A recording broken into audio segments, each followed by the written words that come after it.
Welcome, folks, to Sales Trainer online professional real estate training. And today we're going to embrace probably my favorite subject, and that is one of prospecting. When I say favorite, in the traditional sense, it was one that I least enjoyed because I didn't find it that challenging. And I can say to you very confidently, certainly if you look at this at the end, the way that I anticipate you should look at it, that prospecting itself is relatively easy.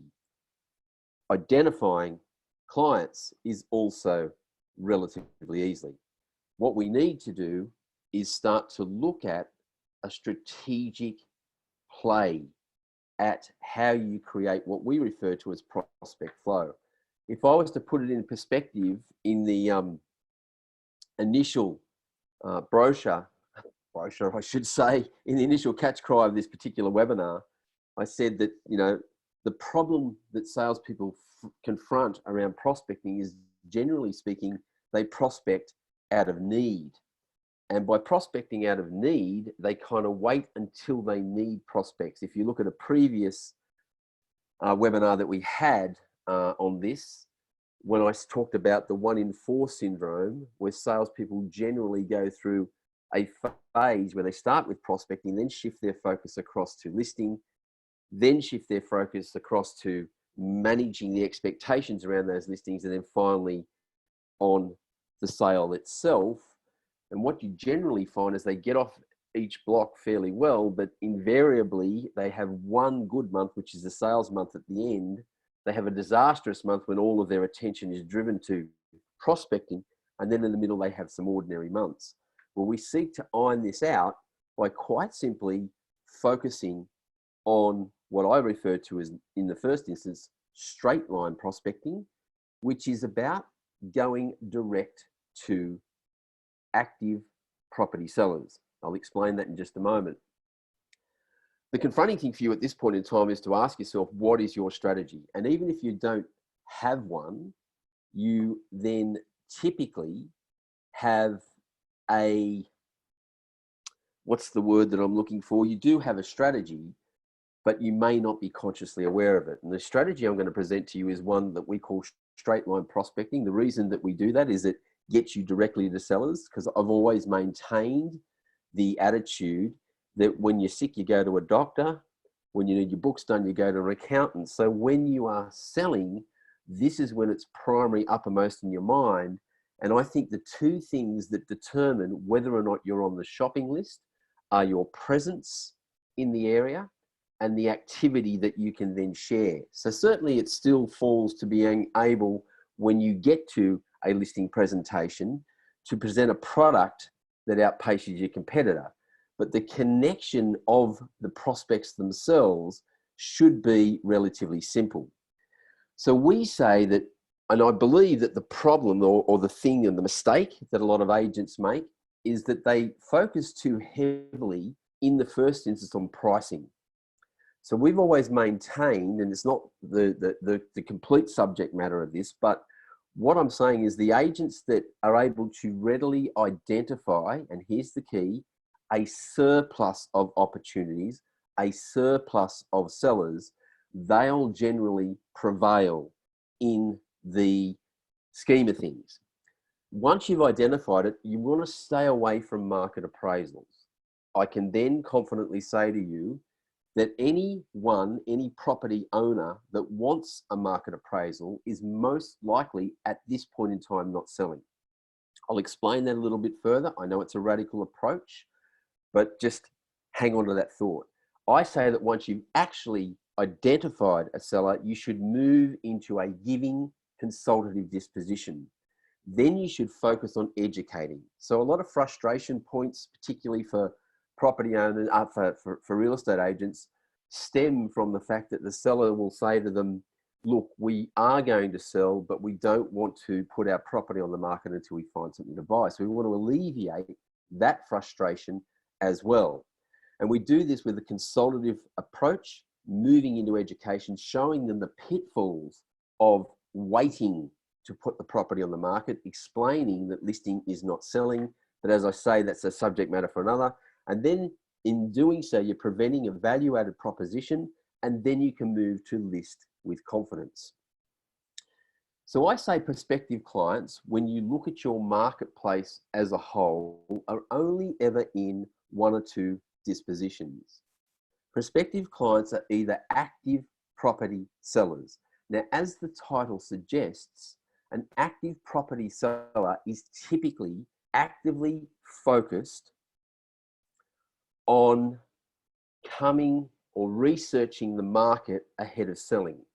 Now, in the good old days, because I've been in real estate for a long, long time, and I hesitate to even tell you how long, they did come to agents for advice on price because this was the only place they could glean this information. These days, they are able to access as much information as they need. They are able to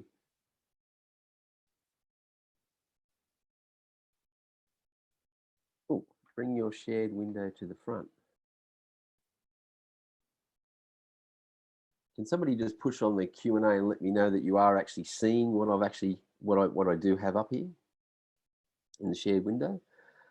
Okay, so active property sellers. So prospective clients are either active property sellers researching the market ahead of selling, or dormant property owners. Now, in the scheme of things, dormant property owners typically get in the way. What do I mean by get in the way? They typically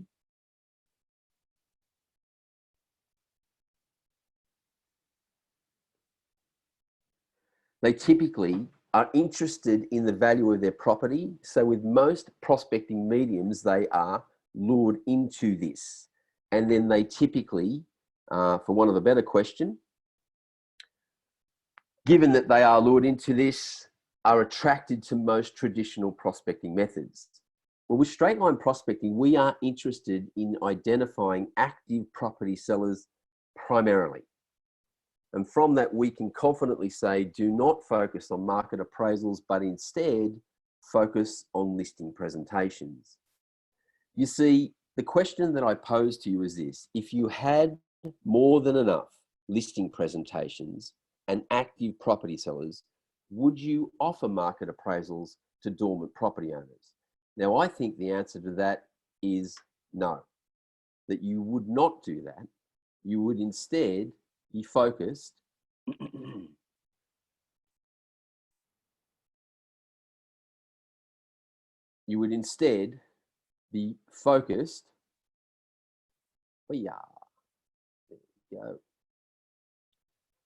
on listing presentations. Now let's have a look at this next question. And I ask you, for me, this was a very important component of my prospecting regime. Any prospecting method you're engaging, I believe, has to stack up against 4 particular tests. And these tests are fairly simple. The first is yield. I say to myself, how many connections do I have to make utilizing this method before I have a listing in hand? Now, generally speaking, for me, that needs to be less than 10 connects at the very least before I'll even engage that process. Yet for many real estate agents, they look up to the hundreds of connections before they indeed have a listing. That's the first test. The second test is the quality. I think you'd all agree with me that some listings are of better quality than others. They sell more readily and they're more available, and importantly, they're more cooperative with you as an estate agent. So in this area, I say, generally speaking, the listings that you win where the prospect has come to you, they're attracted to you, are generally of better quality than those you've had to go and find. Now, I know in traditional prospecting methods, we tend to go after listings rather than have them come to us. So the listings that come to you, because they've sought you out, they are typically pre-sold in at least some way and already understand your product. So they're easier to list, easier to manage, and indeed easier to sell. The third consideration I make is the cost. How much does it cost? Not just in money. Money is a major consideration, but I see in prospecting a lot of sales agents throwing money at the problem rather than throwing smarts. that the cost is not just considered in terms of dollars, but more importantly, time. How much time does it take? Now, when I apply that third test across many prospecting methods, I see that the winning of those prospects is more long-term, the medium, and certainly not short-term. And the last consideration I make is how easy is it to do? How easy is it for me to repetitively engage this method without actually having to psych myself up before I embrace it? They're very important tests that you really need to focus on before you can move into the space of taking on. Now, I'm just going to throw these through quickly. I explain these more in most of our sales training, but I can tell you that sales funnel paranoia, the old sales funnel concept, is not one that, in my opinion, is conducive to engaging. I'm not saying it doesn't work. In fact, all prospecting methods work. The problem with the funnel, however, is that you engage, or you stick in the top of the funnel all of your inquiry from open for inspections, all of your inquiry from signage, online inquiry, and any telephone inquiry that comes in. And the premise of that is you push that in and you nurture that over a sustained period of time, and eventually from the bottom of the funnel out will pop listings.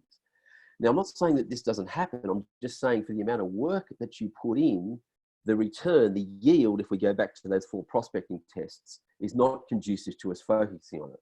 The next one that a lot of people look at is databasing. Now, every single time, you'll notice that is not an incorrect spelling. I'm saying data basting. This is, as it says there, working to keep current and up to date a list of property owners you'd like to do business with, but are yet to. This is not a database. This is actually a contact list. Granted, it's been filtered out, and the people that are in there have shown some, well, at the very least, they've shown they own a property, and we can focus on it.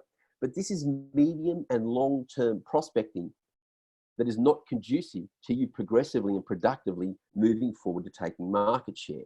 I'm not saying databasing should be left alone altogether. I'm just simply saying that you should not focus on it, certainly not as the primary conduit for you to be actually receiving listing inquiry. And the third one is the idea or the concept of creating trails over a sustained period of time. Again, I'm not saying that this doesn't work, but it's an awful lot of work for a sustained period to just win a listing. Would you not rather try to figure out how you can beat a direct path to people who are selling right now, be doing listing presentations to people that are listing their property imminently, and moving into that space where you've got listings? Because we've always maintained that once you get to a certain point, it's the listings that bring the listings. And this is the premise of Prospector and our active property seller generation. Easily the most important thing that we look at. So we're constantly looking at how we actually create a state of flux with the listings to produce more opportunities, how to leverage off listings when we win them, and move forward so that you have what we indeed call prospect flow. This is the genesis, and it is indeed the operative concept that sits behind Prospector. And this is all built around a precinct marketing strategy. When I look at most real estate agents, I find that they are not centrically focusing their energy into a particular marketplace. Yes, I've heard lots of lip service played to the concept of farming, but when they look at farming, or when they look at some form of precinct marketing or their service area or whatever that might be, they do one or two things. They either generally look at too small an area. So I can comfortably tell you that if you can generate roughly 20 sales, that's its capacity for every 1,000 properties. So if you aspire to around 50 sales, a sale per week, you really need an area of roughly anywhere from, say, 2 to 2,500 properties. It peaks out at about 3,000 that you can service under our regime, but we show you how you can move into to take market share. Now, the maxim or the observation that I've made that is every area that I go into, 60 to 90% of that market is typically being dominated by 3 agents. We refer to those as the players. The rest of the agents trying to bust into that market are the contenders. To become a player or if you examine why the players are in that enviable position of not having to prospect nearly as hard as the contenders, you'll notice that that is due to the fact that they have presence. So what we say is that you actually have to, when you are breaking into a market, you have to establish that by getting a foothold. Now, I don't have time to go into this overall in detail of the concept, but we say that you do that initially by getting those seed listings. Fundamentally, if you can get seed listings positioned on the main arterial roads, this will lead to you having presence in the market. Having said that, the overall focus in foothold is to create presence in that marketplace so you immediately fall onto the shopping list. Traction, once you've got a listing, and this is the big thing that we explain to many real estate salespeople, once you have traction, once you've got a listing, you now have a voice in the marketplace. Having that voice in the marketplace allows you to showcase your product and then move into a space where you can start to leverage off one listing into two into four, and so on. Momentum is the third phase. So we want to build market share through traction till you get to ideally around 30% market share.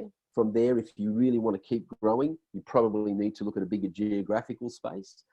But in momentum, we want to maintain that optimum market share of about a third as a player inside the market. So foothold becoming an alternate consideration. The reason I mention alternate is you've got to present to the property sellers in that area what we refer to as a viable alternative. You've got to present a value proposition that is alternate to what the other agents are presenting. Now, there's many, many ways that we do this, not least of which is in prospecting, but certainly through the listing presentation and the showcasing of our product. But once you've got that seed listing, you are set to break the market. And from there, you can start to utilize all of the things that you need to utilize to build your place inside the market. So the first phase of foothold is to create presence marketing. Now, the misunderstanding I see with prospecting is most agents, unfortunately, put most of their energy and time into building prospects one by one on a medium to long-term basis. Whereas if you can put a very concentrated focus on creating presence, you can break that market within about a 12-week period. And we have strategies and plans that allow us to do that. Strategic property signage is the primary attractor for active property sellers. So despite what you hear, I hear many people turning to the concept of online marketing these days, and they say that online presence is more important. Well, I can tell you, despite what they're saying, and I'm not saying that online doesn't play a great role. We have loads of things in Prospector where we utilize the online marketing space, but still the primary attractor, the primary consideration is geographic signage in that marketplace. And if you make that your focus, everything opens from there. So as we say down the bottom there, control signs, and you indeed control listings. The second phase is traction. Now, once you have a listing, as I said previously, you have a voice in the marketplace. So from that marketplace, and this is another fundamental error I see a lot of agents make, is they tend, whether right or wrong, to focus on selling the property. Where we say that once you have a listing, your initial focus should be leverage. How do I turn this listing from one, that seed listing, immediately into two more? How do I leverage off it so that I can indeed connect or identify, as we say, property sellers? And then with those property sellers, if I can do that and then consult to them, educate to them, present my product as a value-added proposition, I can win those listings immediately. I'm not saying you don't leverage off the success you have at the end of the listing, but in my philosophy is once you have a listing, you leverage off the front end, turn one into two, leverage medium, and hopefully turn those new two at the front end or medium into four, and so on. So this is primarily about utilizing the listings that you have to communicate your USP. probably the best way I can explain this is to say many agents sort of get anxious and focused on connecting with new business, which is indeed new property sellers. And they do this on the premise of having to locate them first and then educate them. But I believe that when you have a listing that comes up in an area within an immediate vicinity, there are already sellers, imminent sellers, that are instead watching you. So we say that, you know, you don't have to locate your next seller because typically they are instead watching you. And it's the message that you send from the listing that you have that can often determine whether or not you win that business going forward. So once we have a listing, we focus on the big three prospecting generators, and these are precluded if you don't have a listing. But the moment that you do, you are in a position to convert warm prospects because all of the sales inquiry you have in there are sellers researching the market. So we say you need to focus on the conversion of warm prospects to hot and active property sellers and never resort to any form of cold prospecting. The big three generators, as I see it, first and foremost, a sales inquiry. And in sales inquiry, again, I say, all we're trying to do is identify those sellers, a surplus of them, more than we actually need, accepting that not all of them will come on board with us. The second, and how that sales inquiry works, so we've reverse engineered it. And I can tell you that connecting with active property sellers through your sales inquiry is about timing, being Johnny on the spot when they're ready, and knowing exactly what to do with it. So here's what happens. When a property seller decides to sell, that move becomes their motive. And from that motive, they then say to themselves, in order to satisfy this motive, how much money do we need or want to make this move possible? And that could be anything. It could be trading back, trading out if there's financial pressure. It could be trading up. It could be a job transfer. But the motive is how it starts, and then they suppose how much money they want. Now, typically what they do is in determining this amount of money, it is usually an overestimation.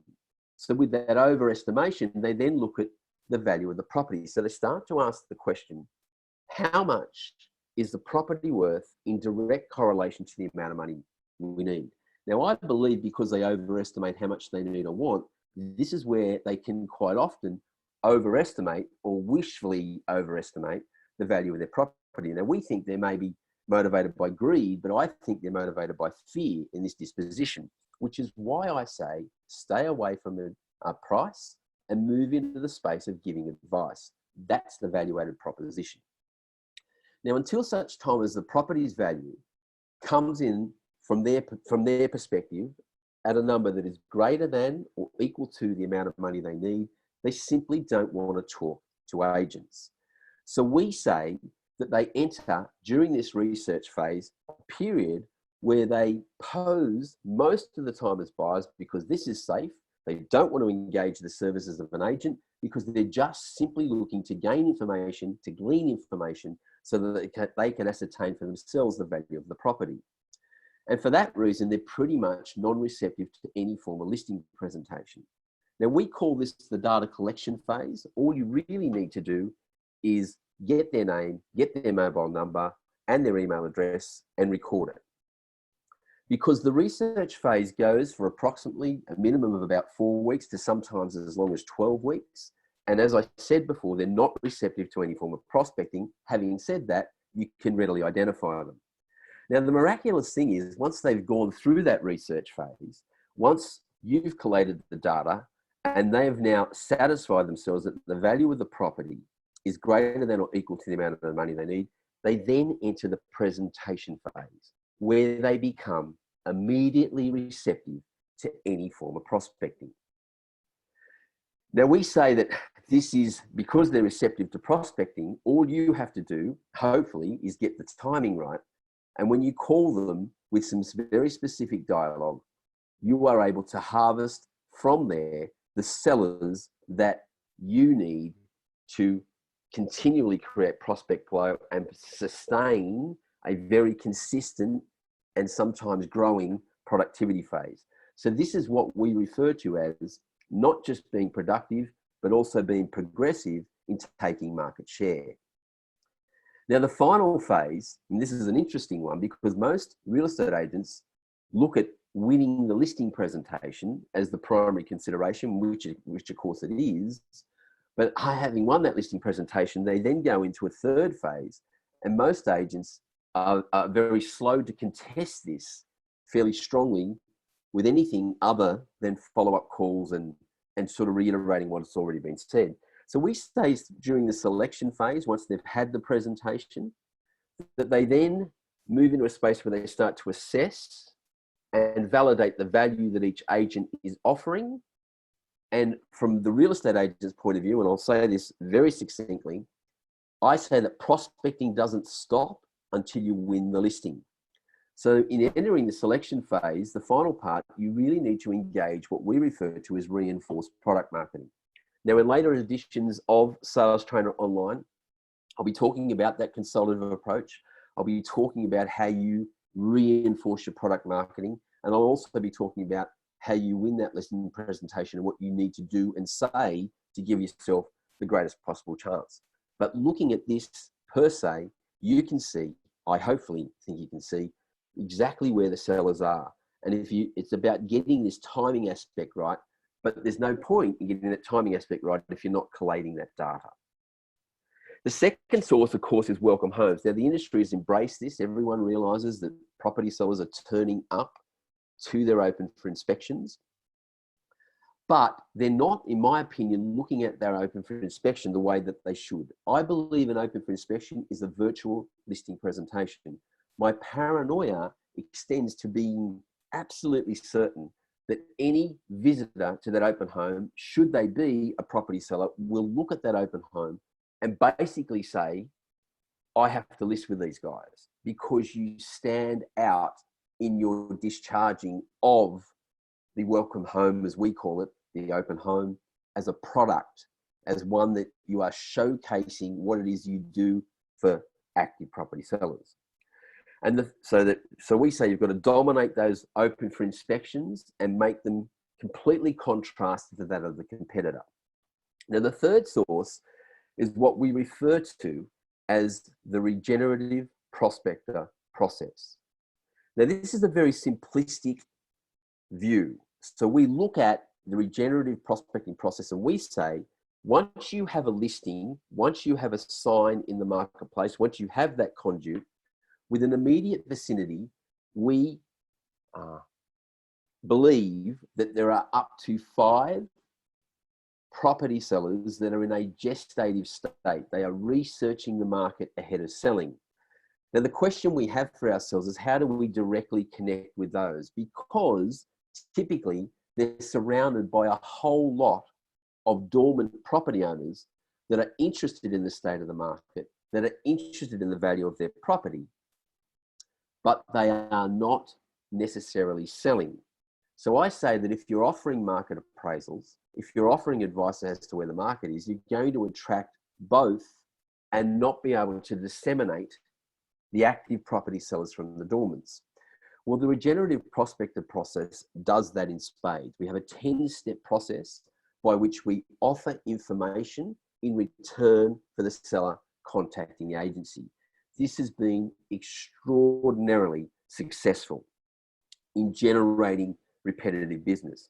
The reason in this broadcast why I focus on those 3 big generators, if you get these right, if you move through foothold and you establish these particular protocols, you need not look anywhere else for any form of prospecting medium again. And PRöSPECTOR, in conjunction with Property Marketer, has done an extraordinary job on this. Once you've built market share and you get to that optimum level of about 30%, you are now in a position to attract and pre-sell your product. Because through all the avenues you've got, you can now establish this position where sellers are coming to you because of your viable alternative, because of your unique selling proposition and maintaining market share. Now, going through those 3 phases, if I was to give you a metaphor, foothold is like trying to spark a fire. So there's a lot of intensive work in the beginning, but concentrated into about a 12-week period where you can move in to becoming in consideration even against the players fairly readily. But again, lot of labor. When you move into traction, there's still labor because you're building market share. So that's like you've got that spark and now you're just building the fire, putting lots of logs on. So still some work, but not nearly as hard as foothold. Momentum is a luxurious position because now you've got the fire blazing. All you need to be is vigilant. And as the fire starts to die down, you need to know what to do to maintain, to keep that fire going. So you get up, put another log on the fire, and typically sit down. So we say maintaining that market share is making sure that you never take a backward step. That doesn't mean that if you get a little bit above it, you don't take those listings. But what it does mean is that you never let that presence fall below a certain standard. So this strategy delivers on that in spades. And during this period, all we really want to do is be absolutely sure that we are transferring relevant market information into the marketplace. Now, I know that dormants and actives alike are always interested in how the market is going and what their property value might be. So if you've just got simple conduits that do this, it precludes the need for you to be giving information on things that are not real estate related. Again, this is something that we show you inside of consultative prospecting marketing and the prospector regime. But the strategy is sound because we are giving people that information.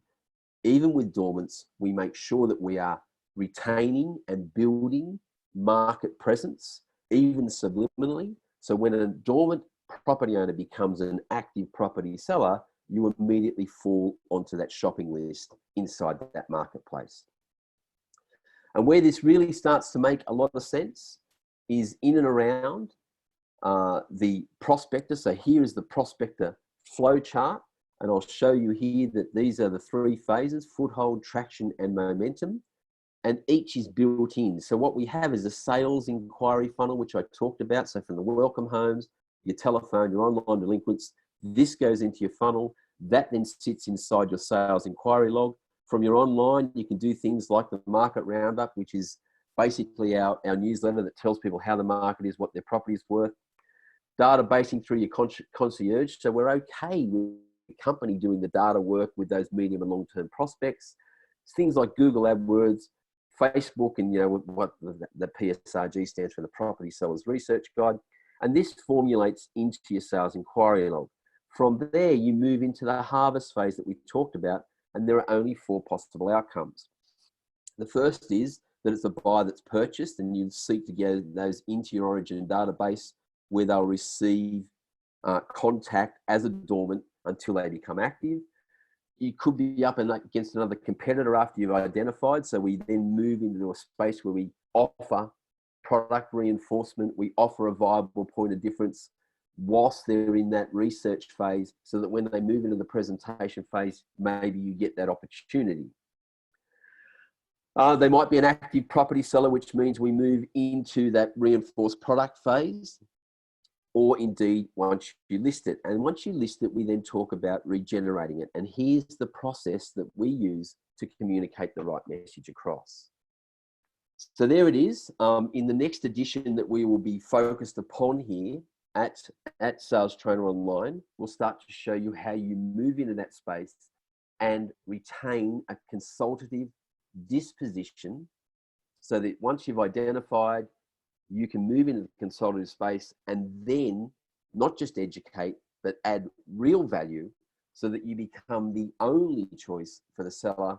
And most importantly, after becoming the only choice, on top of that, you are not subjected to any concession on fee, meaning discounting, any concession with your marketing, and you're winning listings under the terms and conditions that suit you best. I hope you've enjoyed that, and I look forward to sharing with you the next installment of SALEStrainer Online in a couple of weeks.